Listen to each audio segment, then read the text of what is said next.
Okay, so Simon Ruda, why are you here and who are you? What's your background? What's your context of being at the SCDP conference? So this is the 13th or 14th SCDP conference I've been, and I've been to every one since 2010, I think, in Edinburgh. Maybe that was 2011. So I am a big supporter of evidence-based policing, and I'm also chairman of the board of trustees of the Society of Evidence-Based Policing. What do? I work in applying behavioural science to public policy and private sector challenges.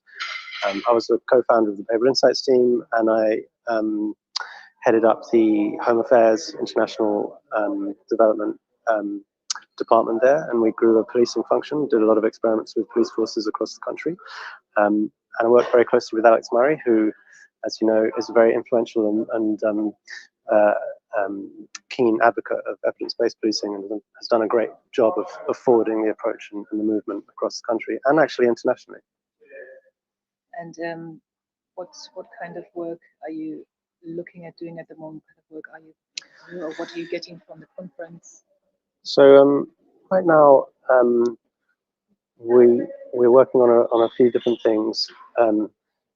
We work with a couple of national governments and a couple of large private sector companies, and also a police force. So what we're doing with the police force is addressing culture change. So with this particular force, they have an issue with morale, and that morale is particularly low, and there are a number of reasons that make that issue legitimate, but it's become sort of baked in, and it's become a sort of cultural norm, so that when people join, they're institutionalized in this sort of low morale way. And what we find, or how should I say, I think, for culture change to happen authentically, it needs to happen from within an organization, and that requires a number of different things to align.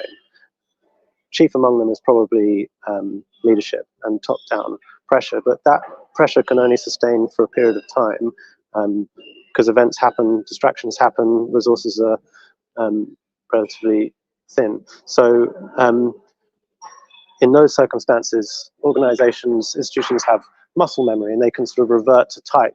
So how can we sort of unpick some of those cultural norms and adapt the institutional flesh to sort of be less resistant to new directions of culture, and we're working on that. So the particular project is to attempt to create a network analysis, not using, there's software and things that look at creating network analysis models within organizations based on communications and email traffic or chats and stuff like that, and that's kind of plausible, but it probably replicates existing working patterns, and I think it's possible to get another type of network analysis to, who influences you in your role, who do you look to sort of role model, how to behave in certain scenarios. So we've created a network analysis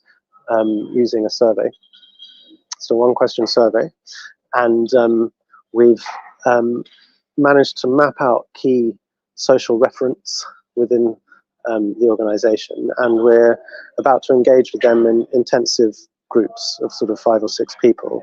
And how I imagine, we're in the middle of this, so it hasn't happened yet, but how I imagine that will pan out is that the first couple of sessions we'll see a lot of airing of complaints, and as I say, many of which are legitimate, which may be sort of driving this morale problem. But where we want to get to is the space of what can we do about it, what can we do about it in the long term, short term, etc., and get these social reference, these influencer types within the organization to commit to certain behaviors that will improve the situation both for themselves and their colleagues.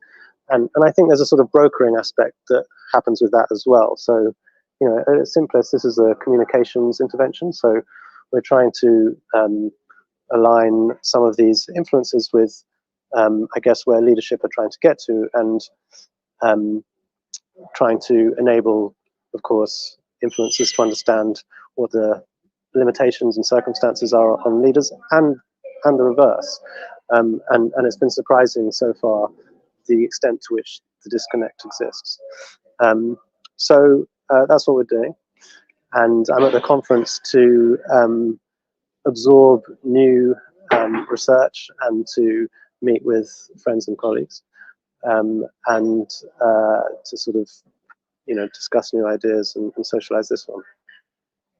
Thank you very much, and I hope you Pleasure. carry on enjoying it today and tomorrow, still the morning we've got, and I'll be seeing you around. See you.